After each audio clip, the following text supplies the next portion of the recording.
Assalamu alaikum wa rahmatullah wa barakatuhu.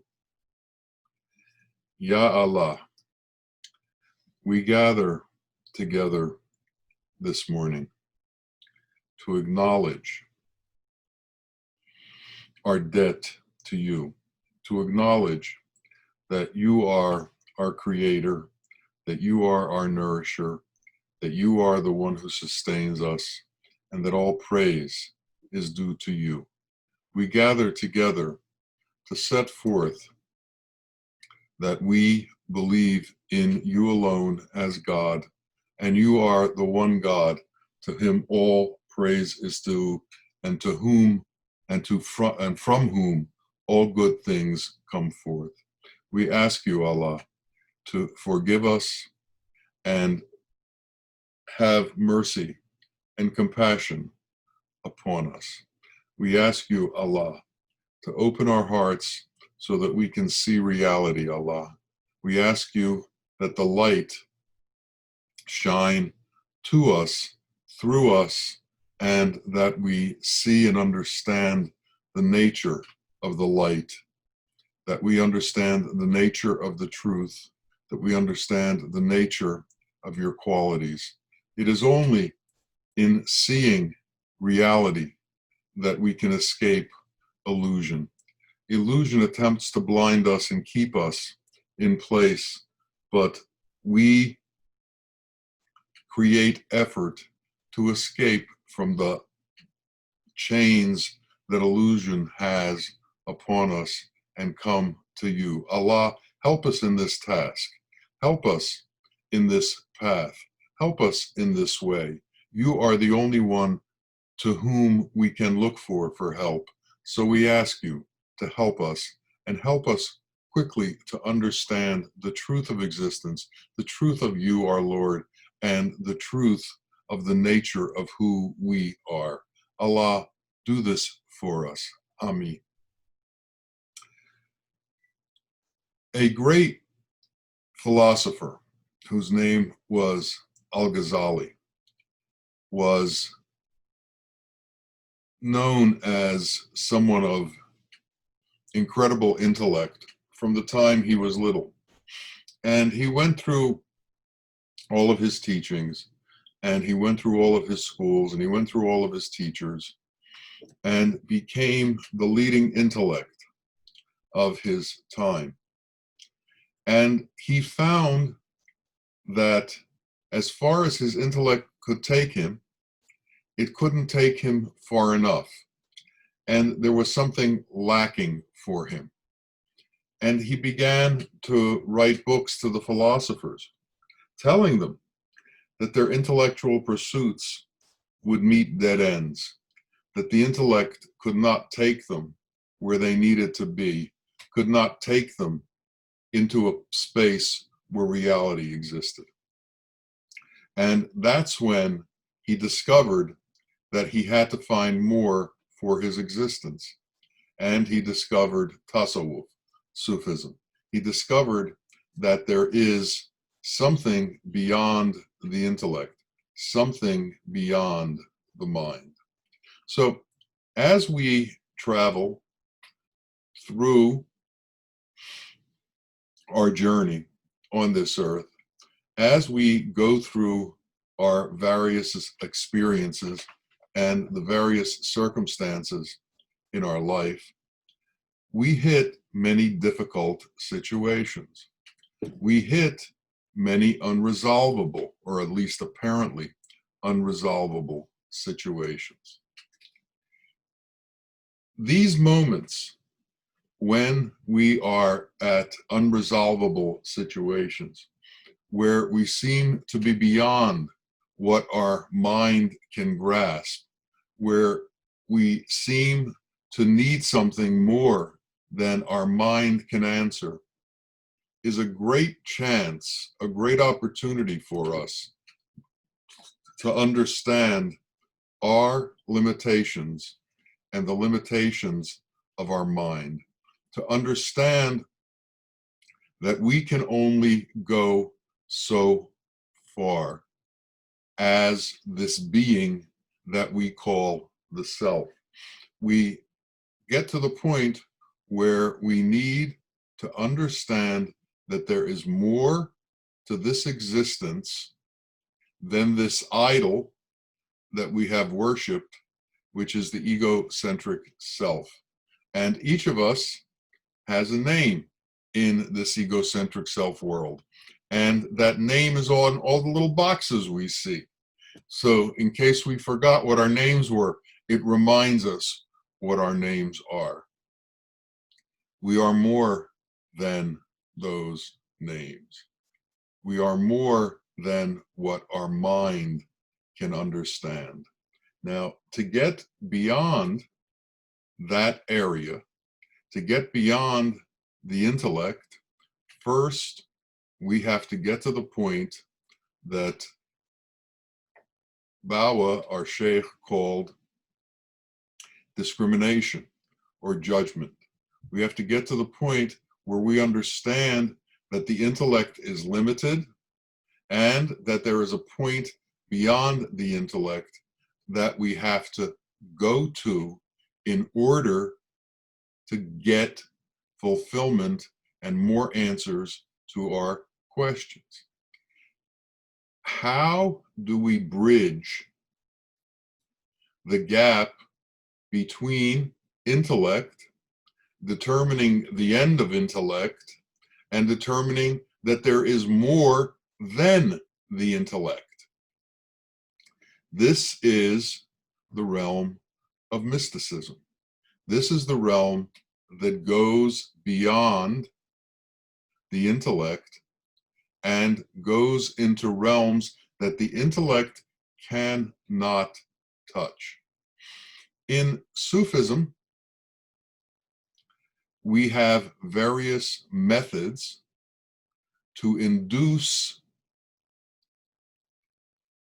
a state within us that is no longer dependent on the mind. I'll give you a few examples. You've all heard of the whirling dervishes. The dervishes whirl with one hand towards the sky and the other hand facing the earth, attempting to signify that they are taking the heavenly power and bringing it into this realm. They also wear a long, an elongated hat, which represents the tombstone of the egocentric self. They then concentrate on whirling round and round and round. This whirling induces a trance-like state into the whirler, wherein he loses touch with his normative reality within this world. He loses touch with his mind. And if his mind tried to do the whirling, he would not be able to do it. He has to go to a place outside of his mind that allows the whirling to go on. Now, if we know a little bit about science and physics, we know that the planets travel around the sun in a circular motion. We know that within atoms, the electrons travel around the nucleus in a circular motion. We know that the galaxies travel around each other in a circular motion. And this whirling is an attempt to join with all of the whirling that is going on in the entire universe and to become part of that flow. And by becoming part of that flow, we separate ourselves from our worldly existence alone. We separate ourselves from the attachment to everything we touch, hear, see, and feel. We separate ourselves from our constant attachment to the world and our constant reaction to the world. So there becomes a gap, a break between stimuli and reaction. Stimuli and reaction. This is the mind's work.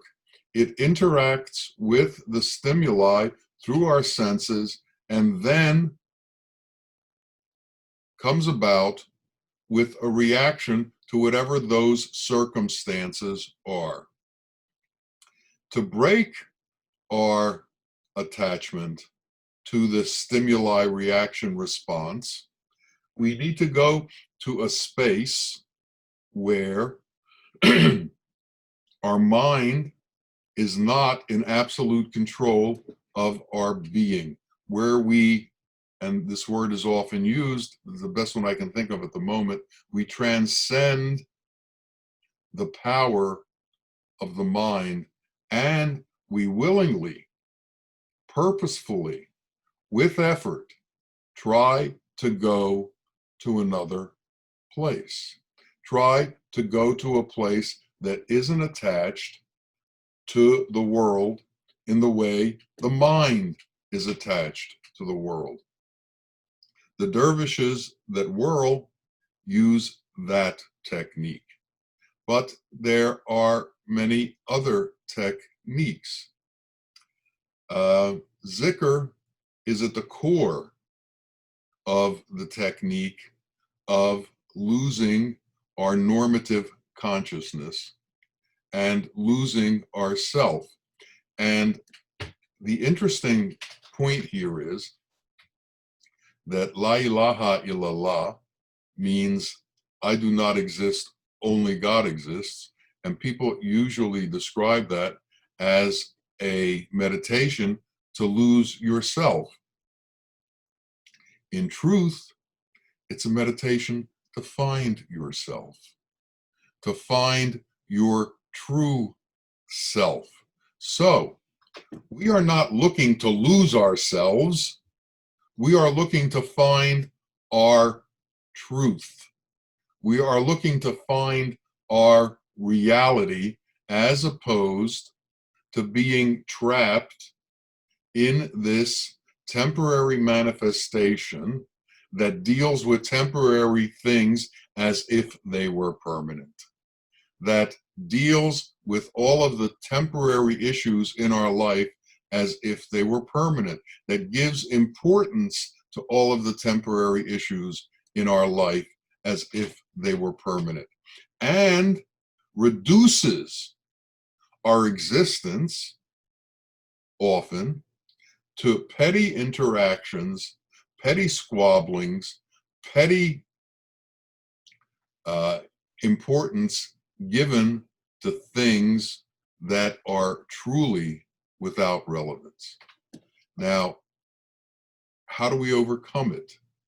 Well, if we can clearly sit still, clearly meditate on the names of Allah, a good meditation that's often prescribed is Ya Rahman Ya Rahim, Ya Rahman Ya Rahim, Ya Rahman Ya Rahim, mercy and compassion, and repeating that over and over and over while sitting still, or La ilaha illallah, La ilaha illallah, La ilaha illallah. And when we do the La ilaha, we exhale through the left nostril. And when we do the ilallah, we inhale through the right nostril.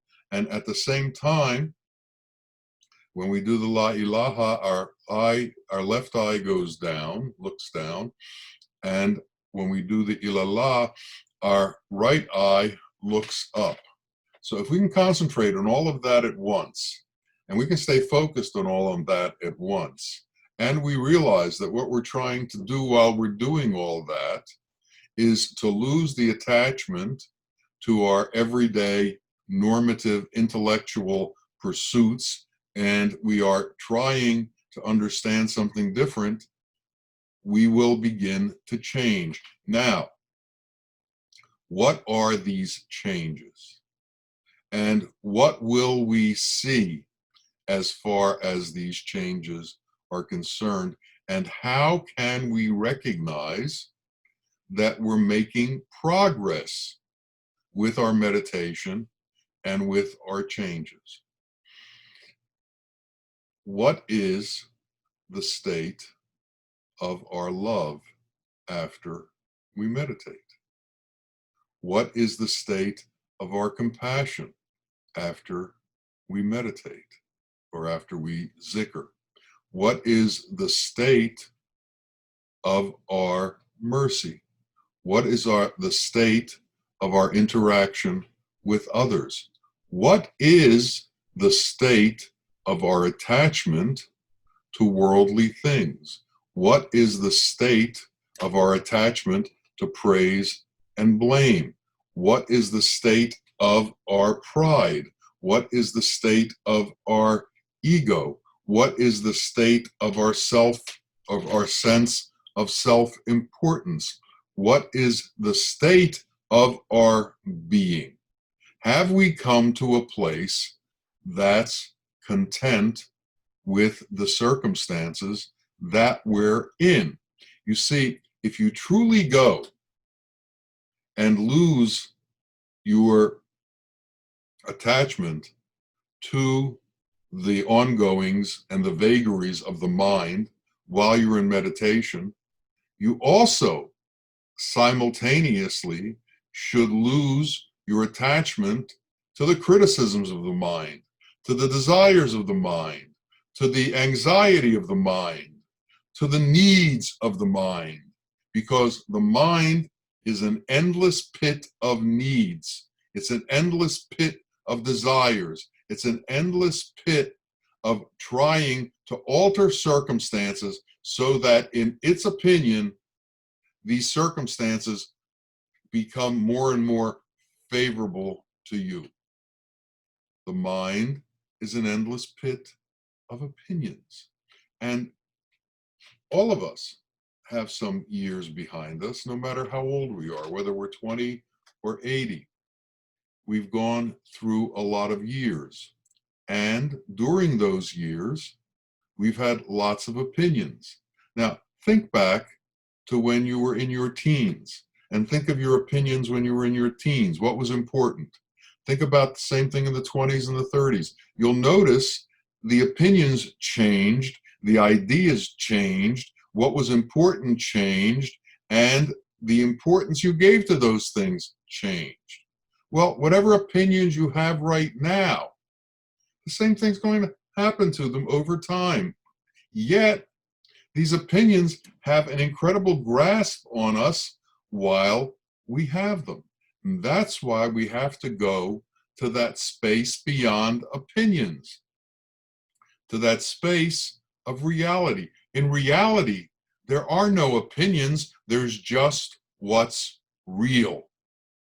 Mercy is not an opinion. Compassion is not an opinion. Love is not an opinion.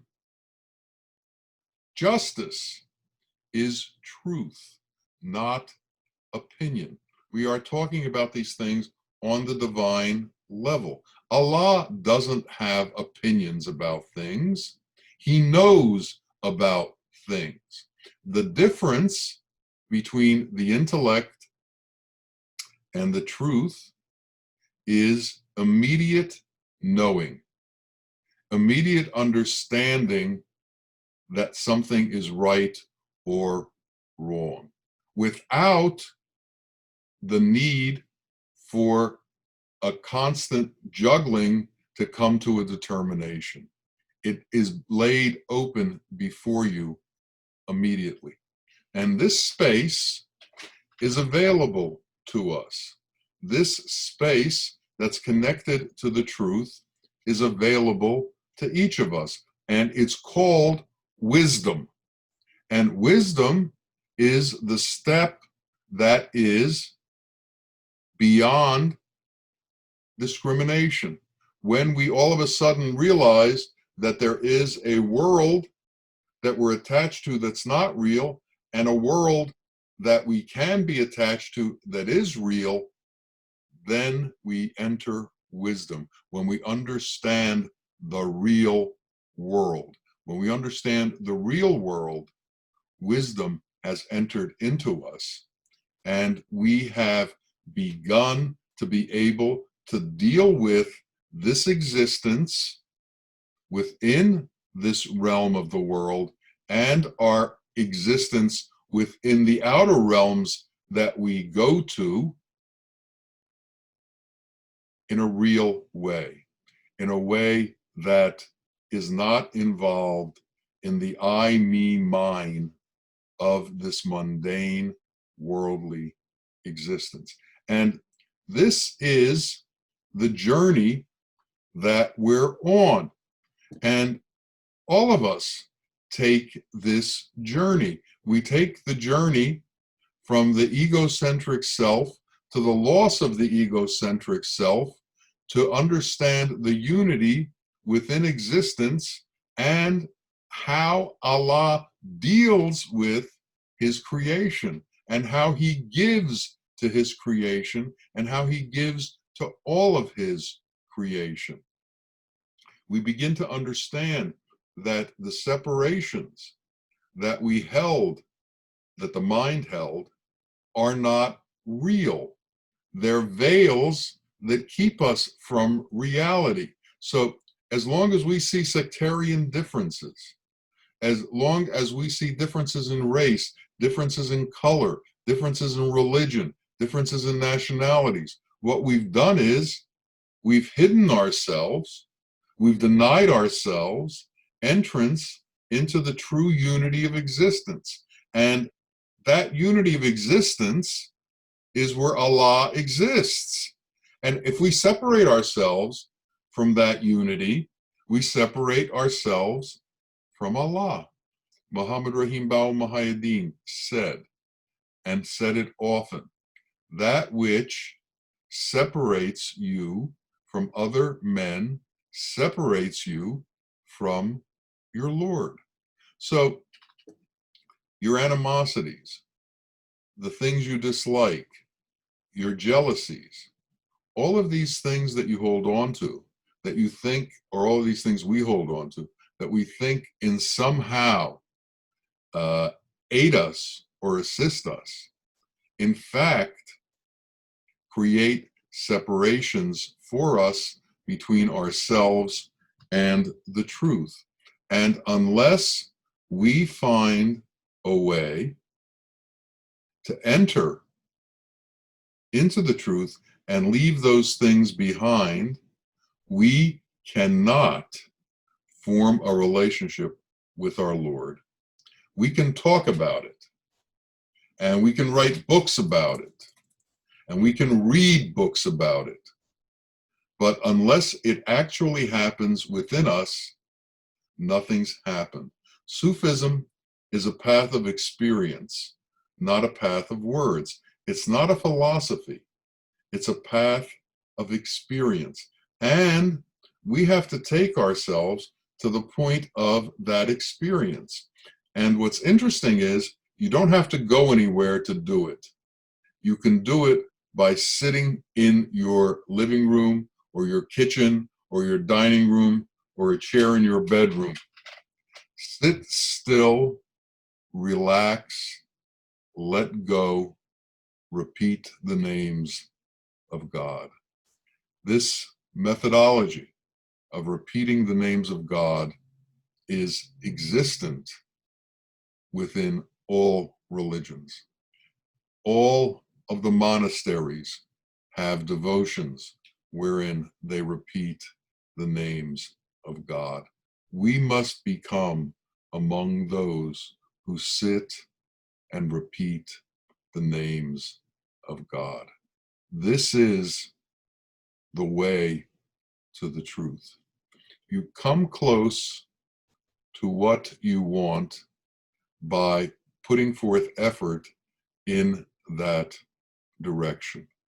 And it's been spoken about and repeated often and often that to accomplish something and for it to become second nature to you, you have to do the same thing over and over in spaced repetition. In other words, you have to do it and then do it again and then do it again and then set up a habitual pattern where you do it regularly. So if it's truly our ambition to tie in to the world of the qualities of God, to tie in to the world of reality, we have to put ourselves in a space where we actively go there. Hajj, pilgrimage, is one of the tenets, one of the obligations, if it's possible or if you can afford it, of Islam. So in everyone's life, they are supposed to make the trek to Mecca and do certain rituals once you've gotten there. Now, part of that trek is the preparation.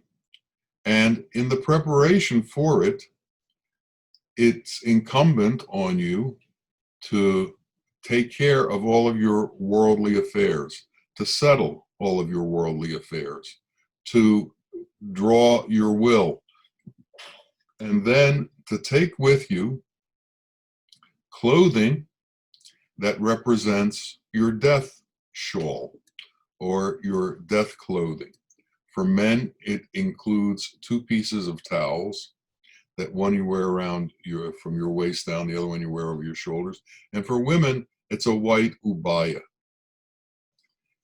The point being that you're supposed to go on pilgrimage as if you were going to death, preparing for death. Now, in your meditation, in your repetition of God's name, it is a pilgrimage.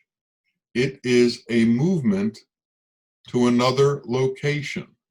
It is a movement that covers spans of space, yet you can do it while you're sitting still.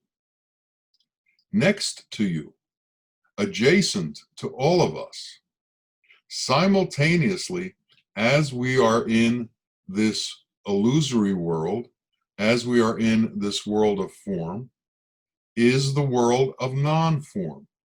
And if we close our eyes and repeat the names of God, we can enter into that world of non-form from our chairs. We can enter into that world of non-form and leave this world of form. When we enter into that world of non-form, we should know that we are also entering into the world of Allah's creativity.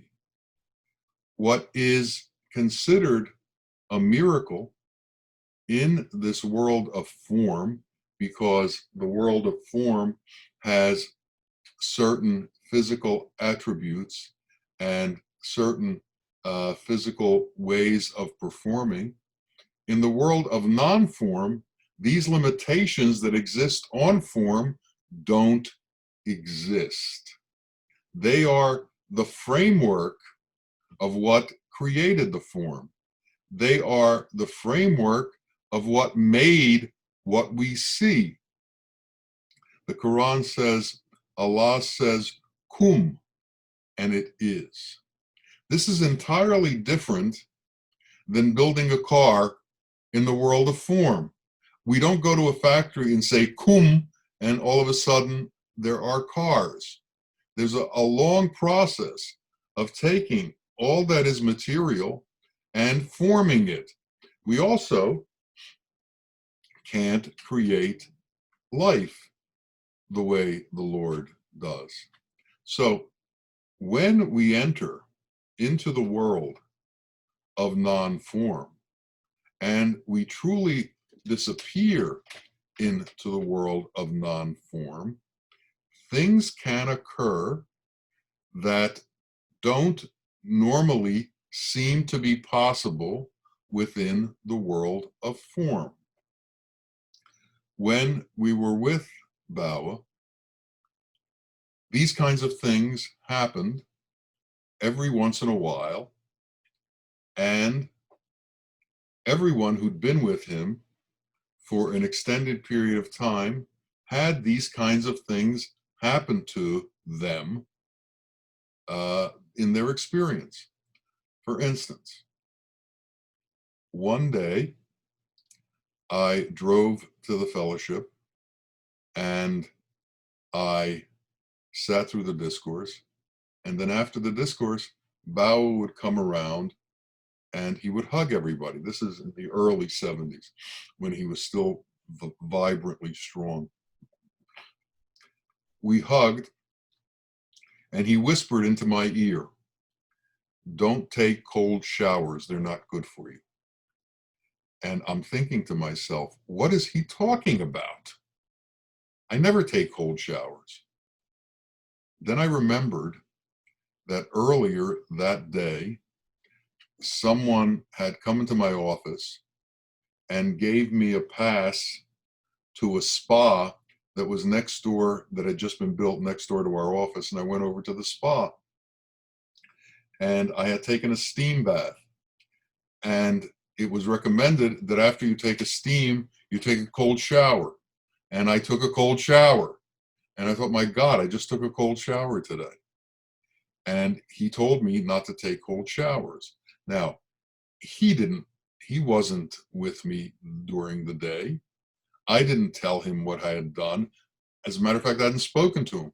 But in the world of non-form, there's also the world of no time.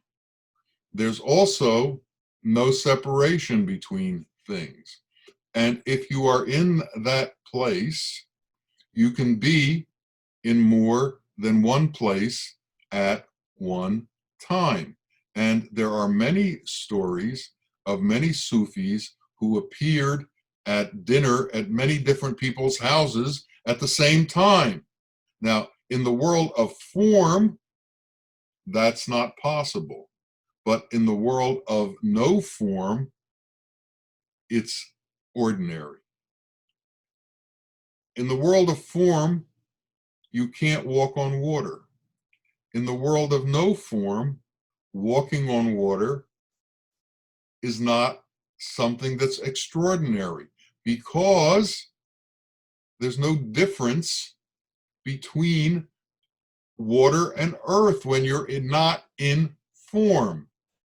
The laws of physics don't apply to the world of no form. Now, the scientists now talk about quantum mechanics and the substrata underneath everything that we see. And they indicate that the laws of physics in this world of form are different in the world of atomic particles. However, Allah is smaller than atomic particles, and Allah is smaller than quantum mechanics. Allah is within all of that and makes up all of that, yet is not that. So quantum mechanics is not the answer to what God is. It's just an answer to show you that there is an enormous amount that you cannot see and cannot understand, but it's even deeper than that. No form is different than atoms. No form is smaller than minute particles. Allah is the smallest of all of the smallest things that you can imagine, yet he is the most powerful and the most all-pervasive. He is amongst everything. And we are given the opportunity to begin to go towards that space. And we need individually to make attempts to enter into that realm while we are still in this physical body and still in this realm of elements. We need to go beyond it. And the way we go beyond it can't be seen by the physical eyes. Now, if you're in a deep state of meditation and you're traveling through the universes, if somebody is watching you sit in your chair, they can't tell where you are. They can't tell where you're going. They can't tell where you've been. You look to them like someone sitting still with their eyes closed. But what's going on inside, what connections are being made by you, are beyond your imagination. And this is something that we have to become cognizant of. There is a world beyond our imagination. And it's only that when we get to the end of the intellect can we enter into that world.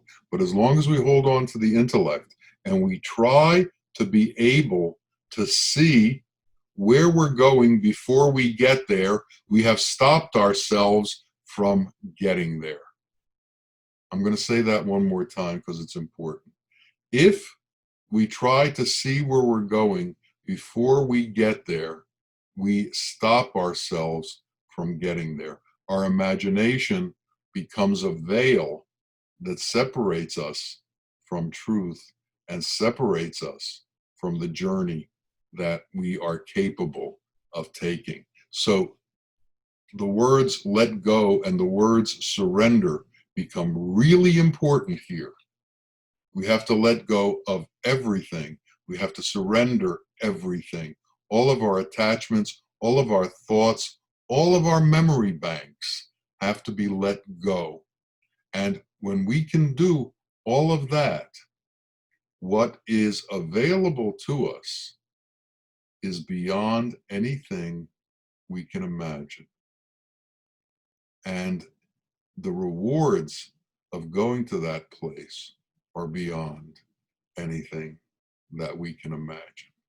So prepare yourself for that. Each of us has to prepare ourselves for that journey. We have to intend to go on that journey. We have to intend to make that voyage across illusion into reality. And we have to take on a method that allows us to do it.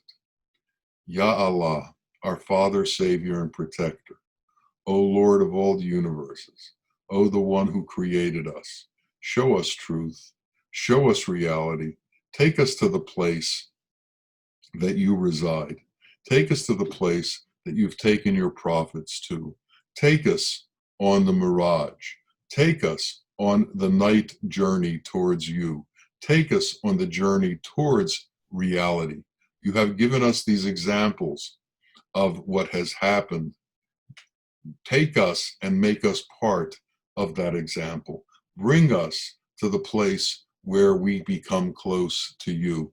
Take us to the place where we are favored by you and shown your truth. Open up the vistas of existence to us. Open up the pathways to reality for us. Take us into the truth. Allow us to be free of the shackles of this world so that we can fly amongst your qualities and amongst reality. Allah, take us to this place out of your mercy and your compassion so that we can come to know you. Do that for all of us. Ameen. Ameen. Ya Rabbil Alameen. Assalamu alaikum wa rahmatullah wa barakatuh.